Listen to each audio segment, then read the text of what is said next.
1, 2, 3, 4 പേരാണ് ഇപ്പോൾ എൻ്റെ അടുത്ത് എത്തിയിരിക്കുന്നത്. ഇന്ന് കുറച്ച് കളർ കൂടും നമ്മുടെ ഷോയ്ക്ക്. കാരണം നമ്മളോടൊപ്പം ജോയിൻ ചെയ്തിരിക്കുന്നത് കുറച്ച് കളർ ടീമാണ്. കളർ കഥ എന്നാണ് ഇവരുടെ പേര്. അടിപൊളി. അപ്പോൾ എന്തായാലും 4 പേരല്ല, ഇവരൊരു 6ഓളം പേരുണ്ട്. എന്താണ് ഈ കളർ കഥ? അതിനെപ്പറ്റി അറിഞ്ഞാൽ കൊള്ളാമെന്നുണ്ട്. കളർ കഥ നമ്മുടെ ഒരു കണ്ടന്റ് ക്രിയേഷൻ പേജ് ആണ്. ചുമക്കാതെ കാര്യം പറ. കണ്ടന്റ് ക്രിയേഷൻ പേജ് ആണ്. ഞങ്ങളൊരു 6 പേര് ചേർന്ന് ആദ്യം തുടങ്ങിയതാണ്. അപ്പോൾ നമ്മൾ പണ്ടൊട്ട് വീഡിയോസ് ഒക്കെ ചെയ്യാറുണ്ട്. 6 പേരെ പേരുകൾ: വൈഷ്ണവ്, വിജയ്, ഏസാൻ, അജ്മൽ. ഈ 4 പേരാണ് ഇപ്പൊ എന്റെ മുന്നിൽ ഇരിക്കുന്നത്. അല്ലല്ല, ഇടയിൽ ഞാൻ എന്റെ പേര് വിട്ടുപോയി, സോറി. അങ്ങനെ പറ. ഇപ്പൊ ഇവിടെ ഉള്ളത് ആരൊക്കെയാണ്? ഇത് ഏസാൻ, വിജയ്, വൈഷ്ണവ്, ഞാൻ, ഇർഫാൻ. ഇനി വരാത്ത 2 പേര് അജ്മൽ, ഇബിനു. അവര് ജോലി തിരക്കാണ്. മിസ് ചെയ്യുന്നുണ്ട് കേട്ടോ നിങ്ങളെ. ഓക്കെ. അപ്പൊ നിങ്ങൾ 6 പേരും കൂടെ തുടങ്ങിയ ഈ പരിപാടിയിലേക്ക് എങ്ങനെ എത്തിയ വിജയ്? തറക്കല്ലിട്ടത് ആക്ച്വലി നിങ്ങളെല്ലാം ഞാൻ അറിഞ്ഞത് വെച്ചിട്ട് എല്ലാരും വീട്ടിന്റെ അടുത്തുള്ളവരാണ്. കൊച്ചുനാൾ മുതലേ ഫ്രണ്ട്സ് ആണ്. അപ്പോ കുട്ടിക്കാലം മുതലേ കാണുന്നു. എല്ലാരും സിനിമയിലേക്ക് എത്താൻ വേണ്ടിയിട്ടുള്ള ശ്രമമാണ് ഇപ്പൊ കാണുന്ന ഒരു കാഴ്ച. അതിനുള്ള റിസൾട്ടിന് വേണ്ടിയിട്ടാണ് വെയിറ്റ് ചെയ്യുന്നത്. പലരും പല വഴിക്ക്. ഇപ്പം 2 പേരുണ്ടായിരുന്നു പറഞ്ഞ് അവരുടെ ജോലി തേടി അവർ പോയി. അലയൻസിൽ ഒരാൾ വർക്ക് ചെയ്യുന്നു, ഒരാള് എന്തിന് മെഡിക്കൽ റെപ്പായിട്ട് വർക്ക് ചെയ്യുന്നു. നിങ്ങൾ അതുപോലെ പോവാതെ ഇപ്പൊ സ്റ്റേബിളായിട്ട് നിൽക്കുകയാണ്. ആരാ തറക്കല്ലിട്ടതിന്? തറക്കല്ലിട്ടതെന്നല്ല, നമുക്ക് മുമ്പ് തൊട്ടേ ഈ 6 പേർക്കും ഈ സിനിമയോടും അങ്ങനെ ഒരു ആഗ്രഹമുണ്ട്. എല്ലാവർക്കും നമ്മുടെ സംസാരം എല്ലാം സിനിമയെ പറ്റിയും അങ്ങനെയൊക്കെയാണ്. അപ്പം നമ്മൾ ഇതിനു മുമ്പേ തന്നെ സിനിമയിലുള്ള സീൻസ് റീക്രിയേഷൻ ചെയ്തിട്ട് ഞങ്ങൾ ഇടുമായിരുന്നു. അതിന് വേറൊരു പേജ് ആദ്യം ഞങ്ങൾ തുടങ്ങിയിട്ടുണ്ടായിരുന്നു. അപ്പം അതങ്ങനെ കയറി പോയില്ല. പിന്നെ ഞങ്ങളത് നിർത്തിയിട്ട് ഞങ്ങൾ കോളേജിൽ പഠിക്കാൻ പോയി. ഞങ്ങളെല്ലാവരും പഠിക്കാൻ പോയിട്ട് തിരിച്ച് ഇറങ്ങിയ സമയത്ത് ഞാനൊരു ഐഫോൺ എടുത്തപ്പോൾ ഓക്കെ, ഇനി നമുക്ക് എന്തെങ്കിലും ഒന്നുകൂടെ ട്രൈ ചെയ്ത് നോക്കാം. ഒരു 4 വർഷം ഗ്യാപ്പായി അപ്പോഴത്തേക്ക്. അപ്പം നമുക്ക് കുറച്ചുകൂടെ കാര്യങ്ങൾ മനസ്സിലായി, കുറച്ചുകൂടെ സിനിമയൊക്കെ കണ്ട് കുറച്ചുകൂടെ ഇതൊക്കെ ആയി. അപ്പോൾ നമുക്ക് ഇനി എങ്ങനെയായിരിക്കും നമ്മൾ ഔട്ടെന്ന് കാണാനായിട്ട് ഐഫോൺ എടുത്തതിന് ശേഷം നമ്മളെല്ലാവരും കൂടെ വീഡിയോ ചെയ്തിട്ട് നമുക്കൊരു അക്കൗണ്ടൊന്നും തുടങ്ങണ്ട, നമ്മുടെ അക്കൗണ്ട്സിൽ തന്നെ കൊളാബായിട്ട് ഇടാമെന്ന് പറഞ്ഞിട്ട് ഞാൻ തന്നെ ഒരു കഥ കൊണ്ടുവന്ന് ഈ ഇർഫാനെയും ഇഹ്സാനെയും വൈഷ്ണവനെയും വെച്ചിട്ട് ഒരു വീഡിയോ എടുത്തിട്ട് ഞാനും ഇവനും കൂടെ കൊളാബ് ചെയ്തിട്ടു, 3 പേരും കൂടെ. അപ്പം അതിന് ഞങ്ങൾക്ക് നല്ല അത്യാവശ്യം റിസൾട്ട് കിട്ടി. എല്ലാവരും നല്ല ഒരു അഭിപ്രായമൊക്കെ പറഞ്ഞു. ഞങ്ങൾക്ക് കണ്ടപ്പം ഇഷ്ടപ്പെട്ടു. ഇത്ര ഒരു മെച്ചമുണ്ട് എന്ന് തോന്നി. അപ്പം അതിനുശേഷം ഞങ്ങൾ അടുത്ത വീഡിയോ ചെയ്തപ്പം അതൊരു 20 മിനിറ്റിൽ തന്നെ ഒരു 10-50K പെട്ടെന്ന് കയറി. എന്നിട്ടൊരു 24 hours തന്നെ ഒരു വണ്ണം പഠിച്ചു. അപ്പം ഭയങ്കര കോൺഫിഡൻസ്. അത് ഏത് റീലായിരുന്നു? അല്ല, അതൊരു നീളുന്ന വഴിയിൽ നിന്നുള്ള പാട്ട് വെച്ചിട്ട് ഒരു പെൺകുട്ടിയുടെ പ്രണയം കാണിക്കുന്ന ഒരു പെൺകുട്ടിയുടെ പയ്യന്റെ പിറകെ നടക്കുന്നത്, പക്ഷെ പയ്യനെ നേരത്തെ ഇഷ്ടം ഉണ്ടായിരുന്നു എന്ന് കാണിക്കുന്ന ഒരു വീഡിയോ. അപ്പം അത് ഞങ്ങൾ ഇങ്ങനെ വെറുതെ എടുക്കുന്നതാണ്. അന്ന് ബഡ്ജറ്റ് ഒന്നുമില്ല, 0 ബഡ്ജറ്റിൽ നമ്മൾ എല്ലാവരും അങ്ങനെ ഒന്ന് കയ്യിൽ നിന്ന് പൈസയൊക്കെ ഇട്ട് എടുക്കുന്ന പരിപാടിയാണ്. അപ്പം അതെടുത്ത് പെട്ടെന്ന് വണ്ണമൊക്കെ കയറിയപ്പോൾ എല്ലാവരും ഭയങ്കര കോൺഫിഡൻസ് ആയി, ഭയങ്കര റിവ്യൂസും കാര്യങ്ങളും. ആദ്യമായിട്ട് അങ്ങനെ ഒരു ഇത് കിട്ടിയപ്പോൾ വർക്ക് ചെയ്തവർക്കും അഭിനയിച്ചവർക്കും എല്ലാവർക്കും ഭയങ്കര ഒരു ഇതായി. അപ്പം ഭയങ്കര കോൺഫിഡൻസ് ആയി. പിന്നെ ഒരെണ്ണം ചെയ്തു, അതും അത്യാവശ്യം കയറി. അപ്പം പിന്നെ ആലോചിച്ചപ്പം ഇതിപ്പോൾ കയറിക്കൊണ്ടേയിരിക്കുന്നു. അപ്പം ഒരു അക്കൗണ്ട് എന്തായാലും പെട്ടെന്ന് തുടങ്ങി കളയാന്ന് പറഞ്ഞിട്ടാണ് ഞങ്ങൾ എല്ലാവരും കൂടെ തീരുമാനിച്ചിട്ട് ഞങ്ങളൊരു അക്കൗണ്ട് തുടങ്ങുന്ന ഈ കളർ കഥ എന്ന് പേര്. അടിപൊളി, സൂപ്പർ. അത് ഇപ്പോൾ ഈ ലെവലിൽ എത്തിയിരിക്കുകയാണ്. ഇപ്പോൾ കളർ കഥയ്ക്ക് 46,000+ ഫോളോവേഴ്സ് ഉണ്ട്. ലേറ്റസ്റ്റ് ഇട്ട ഒരു വീഡിയോ, അതായത് റീസെന്റ് ആയിട്ട് ഒരു ദിവസമായി കാണും, 1 ഹിറ്റ്. അതായത് അമ്മ വേറെ ലെവൽ. അമ്മയുടെ വോയിസ് ഓവർ അമ്മയെ കാണിക്കുന്നുണ്ട്. അമ്മയുടെ ശബ്ദമാണ് അതിലെ മെയിൻ ഹൈലൈറ്റ് എന്ന് പറയുന്നത്. അത് ഇവന്റെ അമ്മയുടെ സൗണ്ട് ഇവന്റെ ആണ്. എന്റെ സ്വന്തം അമ്മയുടെ. അഭിനയിച്ചിരിക്കുന്നത് വീട്ടിന്റെ അടുത്താണ്. സ്റ്റോറി ഇട്ടിട്ട് ഞങ്ങൾ അപ്രോച്ച് ചെയ്തതാണ്. ആന്റിയുടെ മോൻ ഞങ്ങളെ വിളിച്ചിട്ട്, വിപിൻ എന്നാണ് മോന്റെ പേര്. അപ്പൊ മോൻ വിളിച്ചിട്ട് എന്റെ അമ്മയ്ക്ക് ഇങ്ങനെ ഇങ്ങനെ അഭിനയിക്കാൻ ഇൻട്രസ്റ്റ് ഒക്കെ ഉള്ളതാണെന്ന് പറഞ്ഞിട്ട് ഞങ്ങൾ ഇതിനു മുമ്പ് ഒരു വർക്ക് ചെയ്തിട്ടുണ്ട്, ആഡ് ആന്റിയുടെ കൂടെ ചെയ്തിട്ടുണ്ട്. നമുക്ക് പിന്നെ അത് നമ്മൾ നല്ല കമ്പനിയായി. അങ്ങനെയാണ് ഈ വീഡിയോയിലോട്ട് ഞങ്ങൾ ചോദിക്കുന്നത്. ആന്റിയുടെ വീട്ടിൽ തന്നെ ഫസ്റ്റ് ഷോട്ടൊക്കെ എടുത്തിട്ടുള്ളൂ. ആന്റി ഭയങ്കര സപ്പോർട്ടാണ്. ടീച്ചറായിരുന്നു, ഇപ്പം റിട്ടയർഡ് ആയിട്ട് ഇരിക്കുക. അപ്പം ആന്റി അത് അഭിനയിച്ച്. അപ്പം വോയിസ് എൻ്റെ അമ്മയെ കൊണ്ടാ ചെയ്യിപ്പിച്ച്. എൻ്റെ അമ്മയാണ് അതിൻ്റെ വോയിസ് ചെയ്യിപ്പിച്ചിട്ടുള്ളത്. അപ്പം അതാണ് അതിൻ്റെ പിന്നിൽ ഇത്. പിന്നെ അതിൽ അഭിനയിച്ചിട്ടുള്ളത് സിന്ധ്യ. ഒരു രക്ഷയില്ല, ആക്ഷൻ സീനൊക്കെ വേറെ ലെവലായിട്ട് ചെയ്യുന്നുണ്ട്. പുള്ളിക്കാരി കരാട്ടെ എല്ലാം പഠിക്കുന്നുണ്ടോ? ഇല്ല, ഒന്നും പഠിക്കുന്നില്ല. ഇവിടെ വന്നിട്ട് ഞങ്ങൾ ആരാ ഈ ആക്ഷൻ പഠിപ്പിച്ചു കൊടുക്കുന്നത്? ആക്ഷൻ പഠിപ്പിച്ചു കൊടുക്കുന്നത് ഇർഫാനും ഇർഫാനൊക്കെ ഇതിനൊക്കെ വൈഷ്ണവും.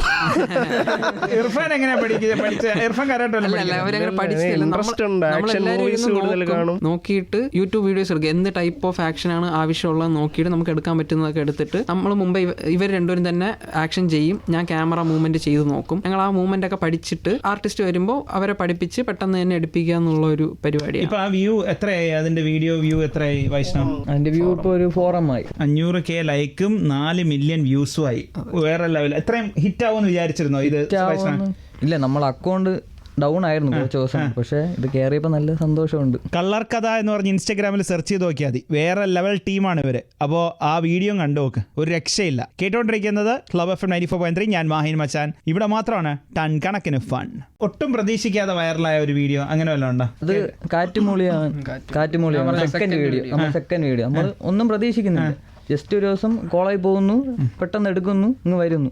ഇത് ഞാൻ രാവിലെ കാറ്ററിങ്ങിനൊക്കെ പോണേ, അവനും വർക്കിന് പോകും. നമ്മളങ്ങനെ ഇവൻ ഏതൊരു വർക്കിന് പോയപ്പോൾ അങ്ങ് ഇട്ടു. കുറച്ച് നമ്മൾ സ്ക്രോൾ ചെയ്തോണ്ടിരുമ്പോൾ ലൈക്കും ഇതും വന്നുകൊണ്ട് അങ്ങ് ഇരിക്കുന്നു. നമുക്ക് അത് കണ്ടപ്പം നല്ലൊരു ഇതായി. അടിപൊളി. ഇർഫാനും ഇഹ്സാനും ബ്രദേഴ്സാണ്. നിങ്ങൾ ഒരു കുടുംബത്തിലെ 2 മക്കളെ ഉള്ളൂ? വേറെ അനിയത്തി ആരെങ്കിലും ഉണ്ടോ? ഈ 2 മക്കളും സിനിമയ്ക്ക് വേണ്ടി ഇറങ്ങുക, അല്ലെങ്കിൽ ഇതേപോലെ ഷോർട്ട് ഫിലിം പിടിച്ചാൽ വീട്ടിൽ വൻ കലിപ്പായിരിക്കൂലേ? വീട്ടില് പ്രശ്നങ്ങളുണ്ട്.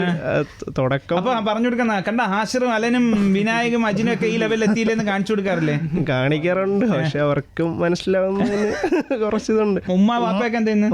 ഉമ്മ ഹൗസ് വൈഫാണ്, വാപ്പക്ക് ചാലില് കടയാണ്. അപ്പൊ അങ്ങനെ ഉമ്മ കുറച്ചുകൂടെ സപ്പോർട്ടാണ്. പിന്നെ അറിയാലോ നമ്മള് ഇതെന്ന് പറഞ്ഞ് നടക്കുമ്പോ അവർക്കൊന്നും ആയില്ലെങ്കിൽ വീഡിയോസ് കാണുമ്പോ ഈ ഇത്രയും റീച്ച് ഒക്കെ കിട്ടുമ്പോ വീഡിയോസ് കാണിച്ചു കൊടുക്കുമ്പോ വാപ്പ ഉമ്മയൊന്നും കാണാറില്ല. ഇപ്പൊ അവർക്കൊരു മാറ്റമുണ്ട്, സന്തോഷം ഉണ്ട്, എന്തെങ്കിലുമൊക്കെ ചെയ്യുന്നുണ്ട് എന്നുള്ളൊരിത് വരുന്നുണ്ട്. ഇർഫാൻ അഭിനയിക്കാനാണോ ഇഷ്ടം അതോ ഡയറക്റ്റ് ചെയ്യാനാണോ ഇഷ്ടം? എന്താണ്? അഭിനയിക്കാനാണ്. എന്നെങ്കിലും എവിടെന്നാ കിട്ടിയത്? അനിയന്റെ നിന്നാണോ ഈ പാഷൻ കിട്ടിയതോ അതോ ചേട്ടന്റെ നിന്നാണോ അനിയന് കിട്ടിയത്? എങ്ങനെയാണ്? അറിഞ്ഞൂടെ. എനിക്ക് ഒരു കോളേജ് കയറിയ ടൈം തൊട്ട് സിനിമ ഭയങ്കര ഇല്ല, മുമ്പേ നമ്മൾ മ്യൂസിക്കലി അങ്ങനത്തെ റീലൊക്കെ ചെയ്യാറുണ്ടായിരുന്നു. അപ്പൊ പണ്ട് തൊട്ടേ കൊച്ചില് നല്ല ചൈൽഡ്ഹുഡിൽ തന്നെ നമ്മൾ ഒരുമിച്ചാണ് ഇത് സ്റ്റാർട്ടപ്പ് ചെയ്തത്. ഇതേക്കണം മ്യൂസിക്കലി. നിങ്ങൾ മ്യൂസിക്കലി മ്യൂസിക്കലി പിന്നെ സിനിമയിലൊക്കെ ഉണ്ടായിരുന്നു. പിന്നെ മൂവിയിലൊക്കെ റീക്രിയേഷൻ ഒക്കെ ചെയ്യുമായിരുന്നു. അപ്പൊ ഒരുമിച്ചാണ് നമ്മൾ 4 പേര് ഒരുമിച്ചാണ് തുടങ്ങിയത്. അപ്പൊ പണ്ട് തൊട്ടേ തുടങ്ങിയൊരു പാഷൻ ആയതുകൊണ്ട് ഒരു പോയിന്റിൽ ആ പേജ് നിന്ന്. അപ്പം ഇവൻ സ്വന്തമായിട്ട് ചെറിയ ചെറിയ കണ്ടന്റ് ഒക്കെ ക്രിയേറ്റ് ചെയ്യാൻ തുടങ്ങി. അപ്പൊ ഇവന് ചെറിയ റീച്ച് ഒക്കെ, അപ്പൊ അതിൽ ഞാനും അഭിനയിക്കും, അങ്ങനെയൊക്കെ ചെയ്യുന്നത്. പിന്നെ അത് നിർത്തി. അങ്ങനെ ഫൈനലി ഇപ്പൊ കളർക്കഥയിൽ എല്ലാവരും കളർക്കഥയിൽ മെയിൻ നായകനാക്കുന്നത് എപ്പോഴും ഇഹ്സാനാണല്ലോ. എന്താ അത് അങ്ങനെ? എന്താണ് ഇഹ്സാന് കൂടുതൽ നായക പ്രാധാന്യം കൊടുക്കുന്നത്? എന്താണ് ഇഹ്സാൻ വാശി പിടിക്കുക? വിജയാണ് ഡയറക്ഷനും ക്യാമറയൊക്കെ. വിജയ് പറ, എന്താണ് ഇഹ്സാന് കൂടുതൽ നായക പ്രാധാന്യം? വാശി പിടിക്കും അവൻ? പിണങ്ങും? ഇല്ല, അങ്ങനെയൊന്നും ഇല്ല. എല്ലാ നമ്മുടെ കൂട്ടത്തിൽ ഏറ്റവും ഫ്രീ ആയിട്ട് നിൽക്കുന്ന ഒരാളെന്ന് പറയുന്നത് ഇഹ്സാനാണ്. എന്ത് റോളും ചെയ്യാനും റെഡിയാണ്, ഭയങ്കര ഫ്ലെക്സിബിൾ ആണ്. അപ്പം നമുക്ക് ഞാനെന്നല്ല, ഇപ്പം നമ്മളൊരു കഥ പറയുമ്പോൾ അവർ തന്നെ സജസ്റ്റ് ചെയ്യാം, അത് ഇഹ്സാൻ ചിലപ്പം അത് അടിപൊളിയായിട്ട് ചെയ്യും. ഇപ്പം ഒരു കോമഡിയൊക്കെ ആണെങ്കിൽ അവൻ എക്സ്പ്രഷനൊക്കെ ഇടുന്നതൊക്കെ അങ്ങ് വാരിക്കോരി ഇടും. അവനൊരു നാണോ മാനോ അങ്ങനെയല്ല, അങ്ങനെ നാണോ ഇല്ല. അപ്പം അതങ്ങ് വാരിക്കോരി ഇടുന്നത് കൊണ്ട് നമ്മൾ തന്നെ അവനെ സജസ്റ്റ് ചെയ്യും. അപ്പം അതുകൊണ്ട് ഇഹ്സാന് കുറെ ഇത് കിട്ടുന്നേ ഉള്ളൂ.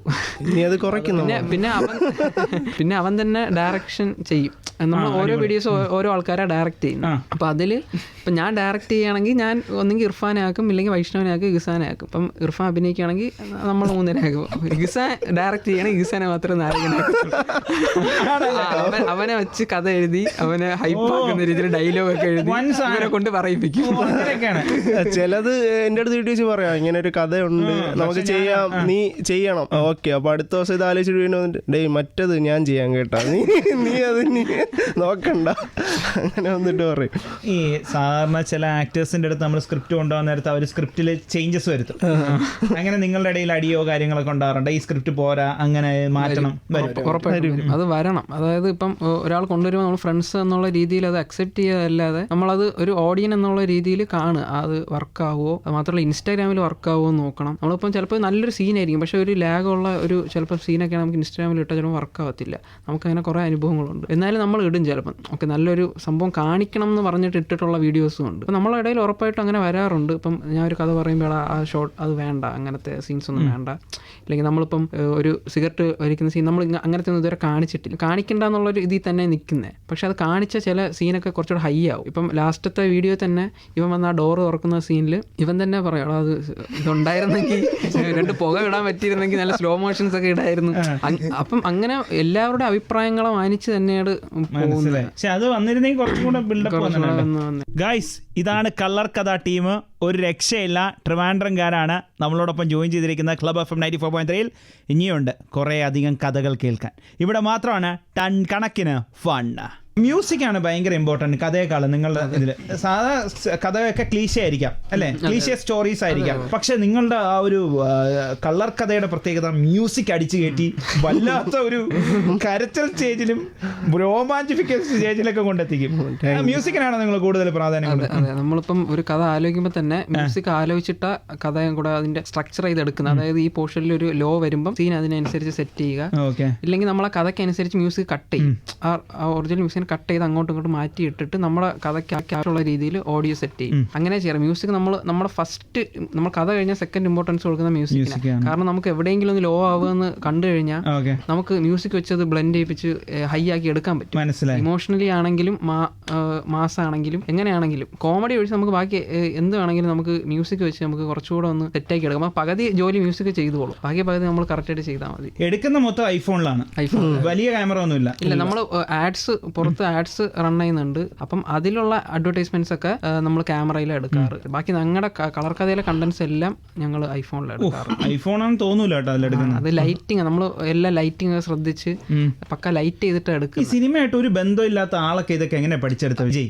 അതായത് ബന്ധം ഇല്ലെന്ന് മാത്രമേ ഉള്ളൂ, പക്ഷെ നമുക്ക് ഇൻട്രസ്റ്റ് ഉണ്ട്. നമുക്ക് പഠിക്കാൻ കുറേ സോഴ്സ് ഉണ്ട്. നമുക്ക് യൂട്യൂബും കാര്യങ്ങളൊക്കെ ഉണ്ട്. ഇപ്പം ഞാനാണെങ്കിലും വൈഷ്ണവാണെങ്കിലും ഒരു ചെറിയൊരു മൂവിയിൽ AD അസിസ്റ്റന്റ് ഡയറക്ടറായിട്ട് നിന്നിട്ടുണ്ട്. അപ്പം നമുക്ക് ആ ഒരു പരിപാടിയും വിവരങ്ങളൊക്കെ നമ്മൾ ബിഹൈൻഡ് ദ സീൻസ് വീഡിയോസ് കാണുക, ഇന്റർവ്യൂസ് കേൾക്കുക എന്നൊക്കെ പറയുമ്പോൾ അധികം തന്നെ നമുക്ക് കുറേ കാര്യങ്ങൾ കിട്ടും. നമ്മൾ ഇൻട്രസ്റ്റ് ഉണ്ടായിരുന്നു കഴിഞ്ഞാൽ നമുക്ക് ഒപ്പിക്കാം, നമുക്ക് ഒപ്പിച്ചെടുക്കാം. നമുക്ക് ഇൻട്രസ്റ്റ് ഉണ്ടായിരുന്ന നമുക്ക് അതിനുള്ള വഴികളുണ്ട്, നമ്മൾ അതിന്റെ പിറകെ പോയാൽ മതി. സാധാ റീല് പോലെയല്ല കളർ കഥയുടെ റീല്. കാരണം നിങ്ങൾക്ക് വേണമെങ്കിൽ ഒരു കണ്ടന്റ് വേണമെങ്കിൽ രാവിലെ ഷൂട്ട് ചെയ്തിട്ട് ഒരു മണിക്കൂർ കൊണ്ട് തീർക്കാം. പക്ഷെ നിങ്ങളുടെ ആംഗിൾസ്, പല ഷോട്ടുകൾ, ഇത് കുറെ സാധനങ്ങളുണ്ട്. വീഡിയോയുടെ കളർ കൂട്ടാൻ വേണ്ടിയിട്ട്, ആക്ച്വലി കളർ മീൻസ് വീഡിയോ വൈറലാവാൻ വേണ്ടിയിട്ട് എന്തൊക്കെ ടിപ്പുകൾ കൊടുക്കും നിങ്ങൾ? തുടക്കം 2-3 സെക്കൻഡിൽ, ഫസ്റ്റത്തെ 2-3 സെക്കൻഡിൽ നമ്മൾ ഹുക്ക് കൊടുക്കാറുണ്ട്. ജസ്റ്റ് അതാണ് നമ്മൾ ചെയ്യാറ്. മെയിൻ ഹുക്ക് വേണം. അത് ആൾക്കാർ എന്ന് വെച്ചാൽ ഇപ്പൊ എല്ലാവരും അറ്റൻഷൻ സ്പാൻ കുറഞ്ഞിട്ടുണ്ട്. അപ്പൊ നമ്മൾ ആദ്യത്തെ ഒരു 3 സെക്കൻഡാണ് ആൾക്കാർ അതിൽ പിടിച്ചിരുത്തുന്ന ഒരു സംഭവം. അപ്പൊ അത് നമ്മൾ ആദ്യത്തെ ഒരു 10 സെക്കൻഡ് മാക്സിമം അവരെ എങ്ങനെ ഇതിലോട്ട് എൻഗേജ് ആക്കാം എന്നുള്ളത് ശ്രദ്ധിക്കാറുണ്ട് മാക്സിമം. എന്ത് തോന്നുന്നു ക്ലബ് എഫ്എമ്മിൽ വന്നു ഇങ്ങനെ വിളി പ്രതീക്ഷിക്കുന്നോ? എപ്പോഴെങ്കിലും ചെയ്യുന്ന വർക്കില് ഇങ്ങനെ ആരെങ്കിലൊക്കെ വിളിക്കുന്നു? ഇന്നലെ ഞാനും ഇവനും ഉച്ചയ്ക്ക് കഴിച്ചിട്ട് ഇങ്ങനെ ഇരിക്കുകയായിരുന്നു. അപ്പൊ റൂമിൽ ഇങ്ങനെ ഇരിക്കുകയായിരുന്നു, ഞാനും ദിവസം. അപ്പം ദിവസം പെട്ടെന്ന് വന്നിട്ട് പറഞ്ഞ മാഹി മച്ചൻ എന്നെ ഫോളോ ചെയ്തത്. അപ്പൊ ഞാൻ പറഞ്ഞ അടിപൊളി കളർക്കതേ ഫോളോ ഇതെന്ന് പറഞ്ഞു വന്നിട്ടോ. അപ്പൊ കുറച്ച് കഴിഞ്ഞാൽ മാഹി മച്ചൻ എനിക്ക് മെസ്സേജ് ഇട്ട്. അപ്പൊ ഞാൻ പറഞ്ഞ സംസാരിക്കും, വീഡിയോ ഒക്കെ അടിപൊളിയായിട്ടുണ്ടെന്ന് പറഞ്ഞു. അപ്പോൾ കുറച്ച് കഴിഞ്ഞപ്പം വന്നിട്ട് ഈസാന് നാളെ ഒന്ന് വരാൻ പറ്റുമോ ഇങ്ങനെ ഇവിടെ ക്ലബ് എഫ്എമ്മിലോട്ട്? ഈസാൻ പറഞ്ഞു ഞാൻ മാത്രമല്ല ഇതിൽ കുറേരുണ്ട്, ടിക്കറ്റ് എടുത്ത് തരുമോന്നൊക്കെ ചോദിച്ചു.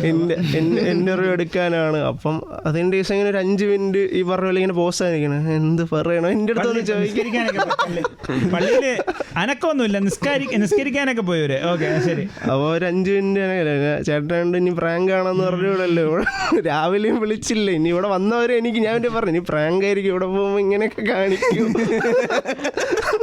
പക്ഷെ വന്നു, ഇപ്പൊ ഇന്റർവ്യൂ കഴിഞ്ഞു, എന്ത് തോന്നുന്നു? വളരെ സന്തോഷം. നമുക്കിതൊരു ഫസ്റ്റ് ടൈം എക്സ്പീരിയൻസ് ആണ്. ഇത് നമുക്ക് വലിയൊരു കാര്യമാണ്. ഇപ്പോൾ ചേട്ടനെ നമ്മൾ വീഡിയോസിൽ കാണുന്നതാണ്. അപ്പോൾ നമ്മൾ ചേട്ടൻ നമ്മളെ ഇന്റർവ്യൂ ഒക്കെ എടുക്കുന്ന പറഞ്ഞാൽ നമുക്കത് വലിയൊരു കാര്യമാണ്. അപ്പോൾ അതിൽ വളരെയധികം സന്തോഷമുണ്ട് നമുക്ക്. ഉറപ്പായിട്ടും ആദ്യം തന്നെ ഇപ്പം ക്ലബ് എഫ് എം പോലത്തുള്ള വലിയൊരു മീഡിയയിൽ നിന്ന് വിളിക്കുക എന്ന് പറയുന്നത് തന്നെ ഞങ്ങൾക്ക് വലിയൊരു ക്രെഡിറ്റ് തന്നെ. ഇനി പുറത്തൊക്കെ പോയി പറയാം, മാഹി മച്ചാനെ കണ്ടു, മാഹി മച്ചാൻ്റെ അടുത്ത് സംസാരിച്ചു എന്നൊക്കെ പറയുന്നത് തന്നെ നമുക്കൊരിതാണ്. അപ്പം താങ്ക്സ്. നന്നായി വരട്ടെ. നമ്മളെ ഇനിയും പ്രാങ്ക് ചെയ്യും. ഇല്ല ആ പരിചയമുള്ളവരൊന്നും പ്രാങ്ക് ചെയ്യില്ല. അപ്പൊ ഈസാനെ ആഗ്രഹങ്ങളൊക്കെ നടക്കട്ടെ. ഇനി ഒരുപാട് നല്ല ലീഡ് റോളിൽ ചെയ്യാൻ പറ്റട്ടെ. ചെയ്യോളെന്ന് എനിക്കറിയാം. എന്നാൽ വൈഷ്ണവനെ ഇടയ്ക്കൊക്കെ കൊടുക്കും.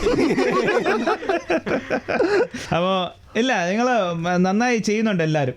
അടിപൊളിയായിട്ട് വരട്ടെ, എല്ലാം നന്നായി വരട്ടെ. ഞാൻ ചുമ്മാ പറഞ്ഞതാണ്.